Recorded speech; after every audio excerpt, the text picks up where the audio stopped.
Et si la prochaine porte que vous ouvrez n'était pas censée exister, ce que vous allez entendre est réel. Et une fois que vous saurez qu'il sera déjà trop tard pour revenir en arrière, bienvenue au cœur de l'épouvante.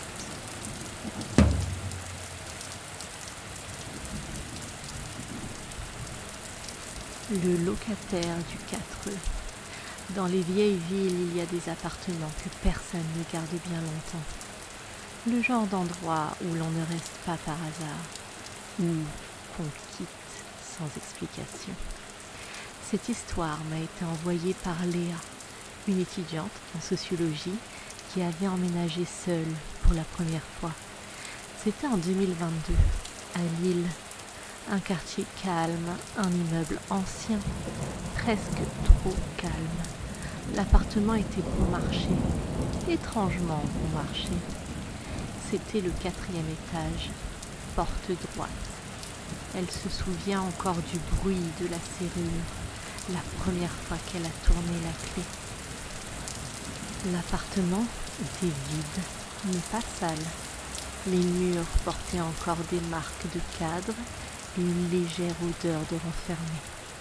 La concierge, une vieille dame discrète, du nom de Madame Berthaud, lui avait simplement dit « Vous êtes courageuse, mais peu reste longtemps ici. » Léa n'y avait pas prêté attention, mais dès la première nuit, un petit détail l'a troublée. La lumière du couloir clignotait exactement à 3h04 chaque nuit. Et à la même heure, elle entendait quelque chose bouger à l'étage du dessus. Sauf qu'il n'y avait pas d'étage au-dessus. Elle a d'abord pensé à des tuyaux ou à un oiseau sur le toit, mais les bruits étaient trop humains. Des pas, lents, parfois un raclement, et une sorte de gémissement rauque, presque étouffé. Au bout de quelques jours, elle a commencé à mal dormir, des cauchemars récurrents. Une pièce sombre, une porte, un miroir brisé, et cette voix toujours la même. Tu es déjà ici? Un soir, elle a remarqué une fissure étrange dans le mur, derrière le meuble de l'entrée. En approchant, elle a senti un courant d'air froid en sortir. Curieuse, elle a déplacé le meuble et là, elle a découvert une porte condamnée, peinte du même blanc que les murs, sans poignée, aucune serrure. Elle a pris une photo et l'a montrée à la concierge. Madame Berthaud a blêmi. Je pensais qu'il l'avait murée. Personne ne vous en a parlé. Ce n'est pas une porte, c'est une erreur.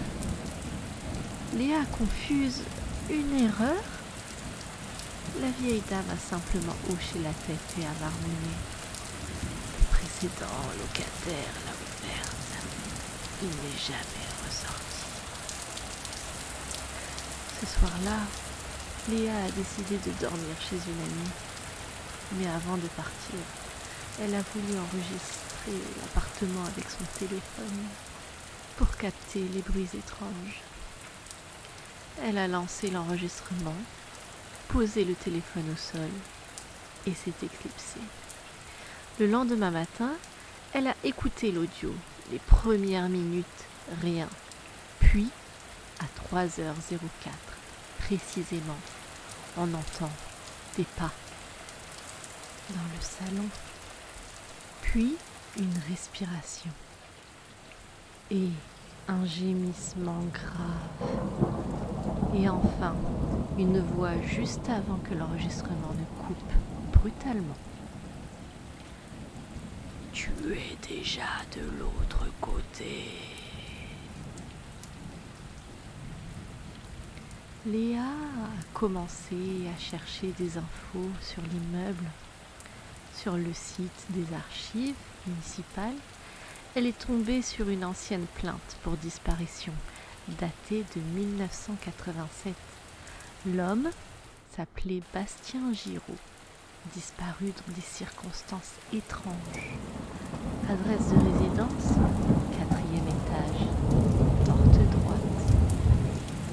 Elle a alors trouvé un forum ésotérique où quelqu'un parlait d'une porte blanche qui apparaîtrait dans certains bâtiments anciens. Toujours au même endroit, une porte sans poignée, ouverte de l'intérieur uniquement. Ceux qui l'ouvrent ne reviennent jamais. Un mythe? Peut-être. Mais Léa, elle, a entendu cette porte ouvrir. 3 jours plus tard, Léa a décidé de partir définitivement. Elle a commencé à emballer ses affaires en vitesse. Mais alors qu'elle faisait sa valise, la lumière a sauté. Silence. Et dans ce noir total, le bruit est revenu. Pas au plafond cette fois, juste derrière la porte condamnée. Des pas clairs, puis une main qui semble glisser sur la cloison lentement, et une voix étouffée. Je suis moi maintenant. Elle a alors rattrapé ses clés, tenté d'ouvrir la porte de sortie, mais elle était bloquée, scellée, comme si elle n'avait jamais existé. Et puis, un craquement. Le mur, il se fendait. La peinture tombait en poussière.